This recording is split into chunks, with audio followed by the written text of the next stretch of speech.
A question I hear all the time is, how do I know if I'm ready to buy a house? Not excited to buy a house, not pre-approved to buy a house, but ready to buy a house. Most people think readiness is about numbers, right? Credit score, income, down payment, but there's so much more to this than just the numbers.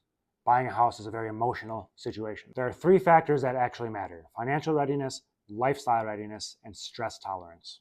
Financially, it's not just can I qualify, it's can I handle the monthly payments and the surprises that come along with owning a house?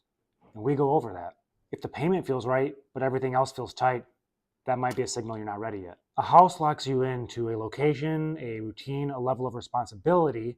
And if you don't feel like you're ready for that right now, that doesn't mean don't buy. It might just mean slow down and buy maybe later when you are ready. And then there's stress tolerance. It's the one thing that most of us don't talk about. And I'm referring to the stress of going through the process of buying a house. There can be a lot of uncertainty when you're going through the inspection and the appraisal and talking about interest rates with your lender. There's a lot of moving parts to buying a house, and as a home buyer, you don't always control all of it. Sometimes you are subject to the market, right?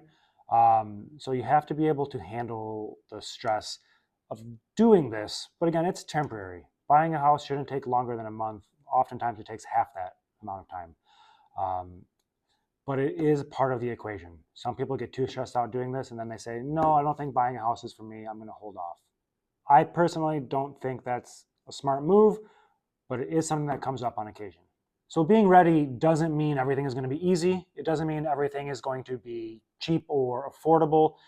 It doesn't even mean that the house that you're trying to buy is going to be easy breezy and you'll never have to take care of anything. But it does mean that you are internally ready to handle the stress, the responsibility, beyond just a monthly payment of owning a house, right? You have groceries to buy, you might have kids, you might have daycare, all these things. We go over this with you up front so you're not caught off guard while you're making your expensive mortgage payment. Then you have life that gets in the way. We try to make sure you're prepared for all of it. So if you're at the point of thinking about being ready to buy a house, if you're questioning if you're ready to buy a house, let's talk about it. I'm not going to push you to get a pre-approval, but we will talk about strategizing what it takes to get you into a house. Obviously, we hope sooner than later, but we'll help you get prepared, not just on a financial side, but mentally, emotionally, we will get you prepared for the responsibility that comes with buying a house. I am licensed in 49 states. If you have any questions about mortgages, I'm happy to help. Thank you.